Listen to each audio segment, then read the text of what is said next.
গ্রামের সুন্দর সকাল থেকে আমরা শিখতে পারি কষ্টের পর সুখ আসে আর দুঃখের পর শান্তি আসে। গ্রামে যেগুলো সম্ভব শহরে ওইগুলো সম্ভব হয় না। আজকে বাড়ির উপরে দোকান থেকে খুব সস্তায় একটা বিছনার চাদর কিনলাম আর আমার খুব পছন্দ হয়েছে চাদরটা। তো সবটা মিলিয়ে আজকের ভিডিওটা।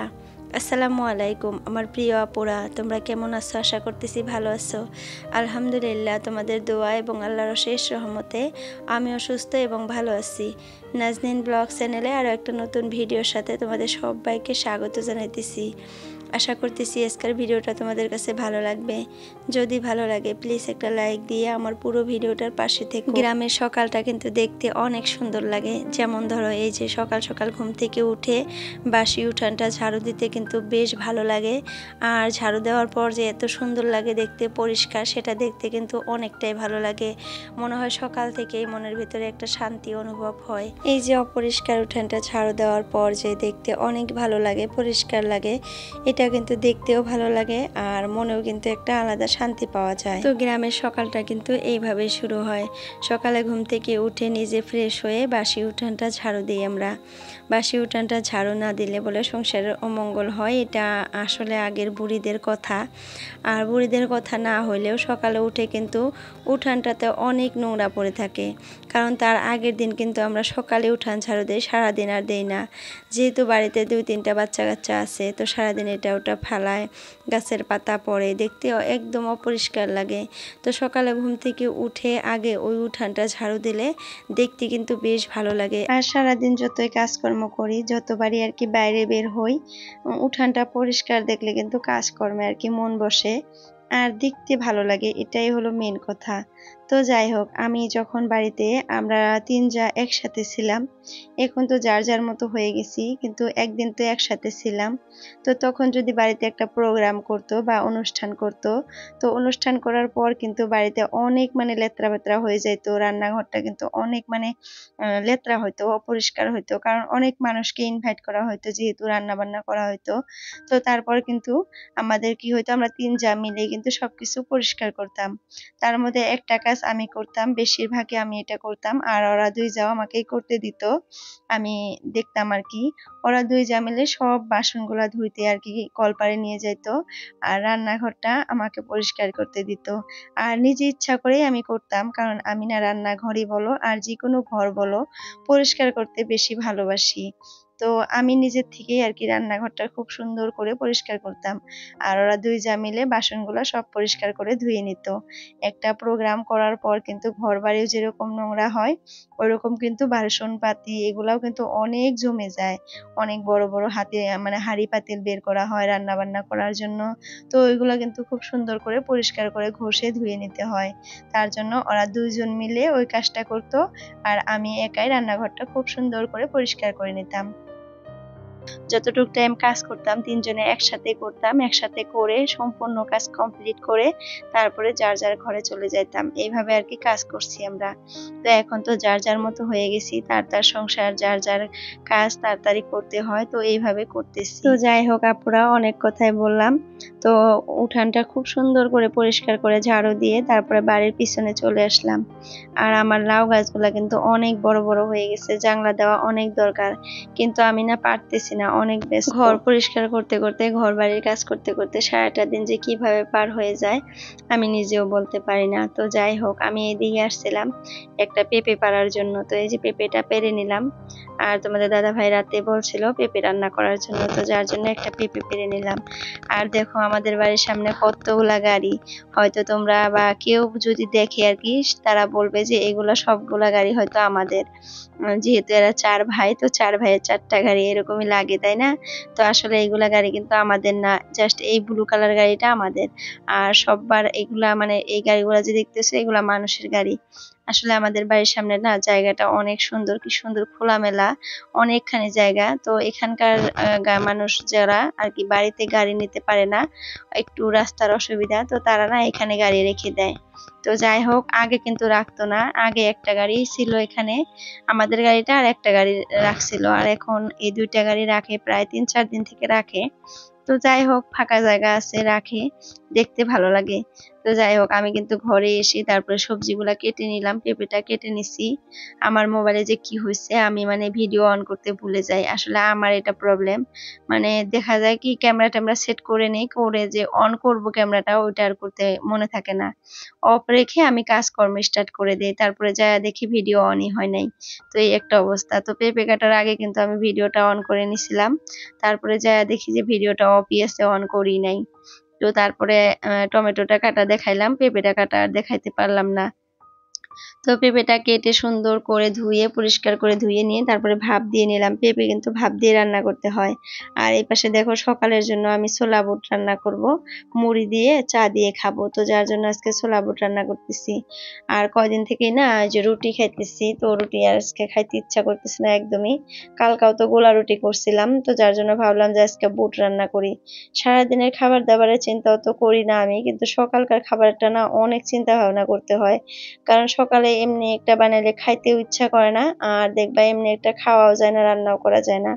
তো যার জন্য সকালের খাবারটা একটু ভেবে চিন্তে রান্না করতে হয়। ওইদিকে দেখা যায় যে ব্রেনটা একদম আমার সকালে নষ্ট হয়ে থাকে, কি রান্না করব, কি বানাবো সকালের খাবারের জন্য আমি ভেবে পাই না। তো যাই হোক, পেঁপেটা সুন্দর করে ভাপ দিয়ে আবার পরিষ্কার করে ধুয়ে নিলাম। ধুয়ে দেখো, এখানে আমি বুটটা আগে রান্না করে নিব, তারপরে পেঁপে সবজিটা রান্না করব। আসলে সকালের খাবারটা আগে রান্না করে নেই, তারপরে পেঁপে সবজিটা রান্না করব। আর সকালের খাবারটা আগে রান্না করার একটাই কারণ, আর যখন তখনই তোমাদের দাদাভাই ঘুম থেকে উঠে পড়বে, উঠে বলবে যে আমাকে চা খেতে দাও। তো তখন আমি কি খাইতে দিব? তো যার জন্য ভাবলাম যে আগে সকালের খাবারটা রেডি করে রাইখা তারপরে দুপুরে রান্না বান্না করি।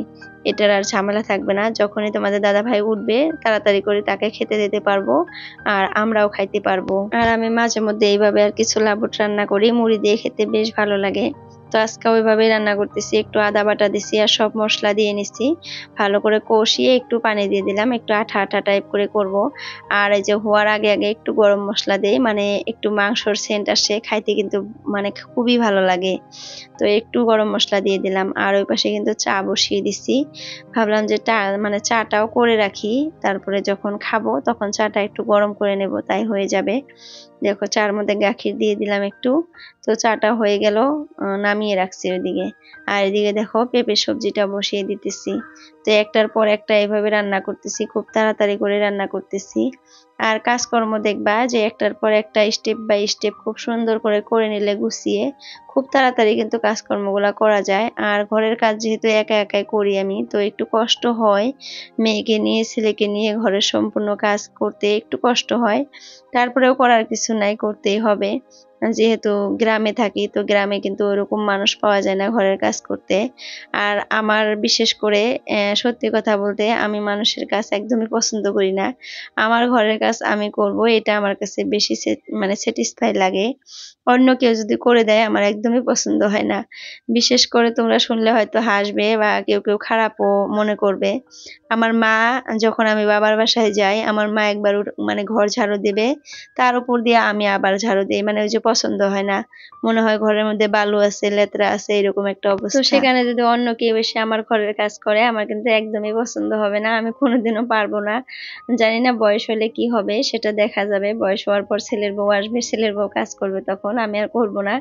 কিন্তু যতদিন পর্যন্ত আমার হাত পা চোখ এগুলা ঠিক আছে, মাশাআল্লাহ আলহামদুলিল্লাহ, ততদিন পর্যন্ত আমি আমার সংসারের কাজ করতে পারবো, একটু কষ্ট হলেও করে নিতে পারবো। তো যাই হোক, আজকে পেঁপে সবজি রান্না করার একটাই কারণ, তোমাদের দাদা ভাইকে কালকা বলছিলাম বাজার করো, তো সে বলল যে আজকে করব না, কালকা করব, আজকের দিনটা যেমন করে আর কি চালিয়ে নাও। তো তারপরে ভাবলাম যে কি আর রান্না করব, মাছ যেহেতু একটু ফ্রিজে আছে তো মাছটা দিয়ে পেঁপে দিয়ে রান্না করি, আর টমেটো ছিল ফ্রিজে, তো এগুলা দিয়েও রান্না করে নিলাম। আর গ্রামে থাকলে কিন্তু এরকম হয় মাঝে মধ্যে, মানে ঘরের কিছু দিয়ে বা আশেপাশে থেকে কিছু নিয়ে এসে রান্না করা যায়, কিন্তু বাজারের মধ্যে কিন্তু মানে পাওয়া যায় না ওরকম, কিন্তু কিনে আনতে হয়, মানে টাকা লাগে কিনতে। কিন্তু গ্রামের মধ্যে কিন্তু সব সময় টাকা লাগে না, মানে চাই আইনাও কিন্তু রান্না করা যায় বা গাছ থেকে তুলে আইনাও কিন্তু রান্না করা যায়, এটা একটা সুবিধা। তো যাই হোক, মানে টাউনের মানুষের কিন্তু খরচ একটু বেশি, টাকা পয়সার দিকে মানে খাবার দাবার সবকিছুতে একটু খরচ বেশি, টাকা ইনভেস্ট হয় বেশি, কারণ সবকিছু তাদেরকে কিনে খেতে হয়। তো আমরাও কিন্তু সবকিছু কিনে খাই, এমন না যে গাছের থেকে খাই, সবকিছু মানে বেশিরভাগ জিনিসই আমরা কিনে খাই। হঠাৎই আর কি গাছের জিনিস মানে তুলে খাইতে পারি। আর আগে কিন্তু আমরা গাছ গাছালি এগুলো কিছুই লাগাইতাম না, কিন্তু কয়দিন থেকে আর কি, কয়দিন মানে এইবার আমরা কয়েকটা গাছ লাগাইছি। তো জানি না কতটুকু ফল হবে, তোমরা আমার আগের ভিডিওগুলো চেক করে দেখতে পারো। আমরা কিন্তু গাছ থেকে কোনোদিনও সবজি তুলে খাইতে পারি না, কারণ আমার যখন শ্বশুর বেঁচে ছিল তখন আমার শ্বশুর আর কি বাড়িতে গাছ লাগাইতে দিত না, কারণ মানুষের সাথে কেসাল হবে, গরুয়ে খাবে, ছাগলে খাবে, মানুষের সাথে কেসাল করব আমরা। তো ওইটা আমার না শ্বশুর একদমই পছন্দ করতো না, মানে মানুষের সাথে কেসাল করা একদমই পছন্দ করতো না। তো যার জন্য আমাদেরকে গাছই কাটতে দিত না, এই একটা অবস্থা। তো এখন যেহেতু আমার শ্বশুর আব্বা নাই, তো ভাবি যে একটা দুইটা গাছ তো আমরাও লাগাইতে পারি বেড়া টেড়া দিয়ে। মানুষের গরু ছাগলের কথা চিন্তা করে যদি আমরা একটা দুইটা গাছ না লাগাই তাহলে কেমন হয় বলেন। তো একটু মানে দেখে শুনে রাখতে হয়, গ্রামের মধ্যে যেহেতু, গ্রামের মধ্যে কিন্তু এরকম হয়, মানুষের গরু ছাগল ছেড়ে দেওয়া থাকে সব সময়, তারা বাঁধে না, তো একটু দেখে শুনে রাখতে হয়। তো যাই হোক, দেখো রান্নাঘরের সব কাজকর্ম কিন্তু আমি করে নিলাম একটা একটা করে, তোমরা হয়তো দেখলামই, আর আমার বলার কথা নাই, কারণ তোমরা দেখতে পারতেছো আমি তোমাদের সাথে গল্প করতেছি আর কাজগুলা করতেছি। তো রান্নাঘরটা একদম পরিষ্কার করে, বাসন হয়ে গেছিল অনেকগুলা, বাসনগুলো পরিষ্কার করে ধুয়ে নিলাম। ধুয়ে তারপরে দেখো আমার থাকা ঘরটাতে চলে আসলাম, আর এই ঘরটা এখন একটু ভালো করে পরিষ্কার করে নিতেছি, বিছানা টিছানাগুলা। সকালে উঠে আর কি বিছানাগুলো পরিষ্কার করতেই পারি নাই, তোমাদের দাদা ভাই উঠে চলে গেল চাটা খেয়ে, তারপরে দেখা গেল যে দুইটা কাঁথা ছিল বিছানায়, কাঁথা দুইটা তোমাদের দাদা ভাই মানে ভাঁজ করে রেখে গেছে, আমি জায়গা মতো রেখে দিলাম। তো তারপরে দেখো বিছনার চাদরটা একটু টিপটাপ করে পেরে নিতেছি, আর বিছনার চাদরটা একটু টান টান করে সুন্দর করে চকচকা করে না পারলে কিন্তু দেখতে খারাপ লাগে। আর ঘরের ভেতরে দেখবা বিছনার চাদর বা বিছনাটা একটু পরিষ্কার থাকলে দেখতে ভালো লাগে, আর ঘরটা মনে হয় সম্পূর্ণ ঘরটাই পরিষ্কার আছে, আর মানে সাজানো গুছানো আছে এরকম মনে হয়। আর বিছানাটা যদি একটু এলোমেলো থাকে মনে হয় সারাটা ঘরই এলোমেলো হয়ে আছে এরকম। তো যার জন্য সকালে ঘুম থেকে উঠি আমি যত তাড়াতাড়ি পারি বিছানাগুলো একটু পরিষ্কার করার মানে চেষ্টা করি, কিন্তু যতক্ষণ পর্যন্ত তোমাদের দাদা ভাই থাকে ততক্ষণ পর্যন্ত আর তো পারি না। তো যাই হোক, দেখো আমি কি করছি, একটা বিছানার চাদর পারলাম, তারপরে হয়তো তোমরা ভাববা যে আবার একটা বিছানার চাদর কোথা থেকে আসলো। তো আমার কাজ করতে করতে না বাড়ির সামনে আর কি দেখি যে একটা দোকানদার চলে আসছে, কাপড়ের দোকানদার। তো ভাবলাম যে একটা বিছানার চাদর নেওয়া খুবই ঠেকা, মানে দরকার। এর আগে একটা চাদর ছিল ওটা ছিঁড়ে গেছে।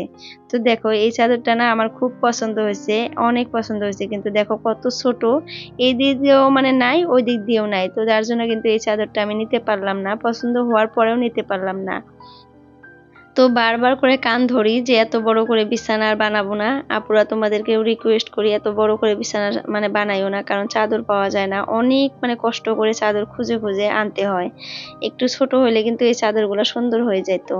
তো এই চাদরটা হয়েছে কিন্তু অতটা ভালো লাগতেছে না। তারপরে এই যে এই চাদরটা দেখো, তো এটাও অত ভালো লাগে না, আমার কাছে পছন্দ হয় নাই। আর এটাও একটু একটু ছোটই আর কি, অত ছোট চাদর কিন্তু পারা যায় না, কারণ বাচ্চা কাচ্চারা বিছানায় উঠে, তো ওরা বিছানায় উঠার সাথে সাথে না চাদরগুলো একদম মানে এলোমেলো হয়ে যায়। তো যার জন্য একটু বড় সাইজের কিনলে দুই সাইড দিয়ে দিতে পারলে ভালো হয়। তো লাস্টে কিন্তু আমি এই চাদরটাই নিলাম। তো কেমন লাগছে কমেন্টে জানাইও। চাদরটা আমার কাছে ভালোই লাগছে, অত লেত্রা হবে না, কারণ বাচ্চা কাচ্চা আছে যেহেতু বারবার করে বিছানায় উঠে। তো তার জন্য এই চাদরটাই নিলাম, কতদিন ইউজ করি তো দেখি কি রকম। আর কাপড়টা কিন্তু অতটাও ভালো না, একদম নরমাল কাপড়। তো যাই হোক আপুরা, এই পর্যন্ত আমার ভিডিওতে যারা যারা আসো প্লিজ নতুন কেউ থাকলে আমার চ্যানেলটা সাবস্ক্রাইব করো। তো আজকের জন্য এতটুকুই, বাই বাই, আল্লাহ হাফিজ।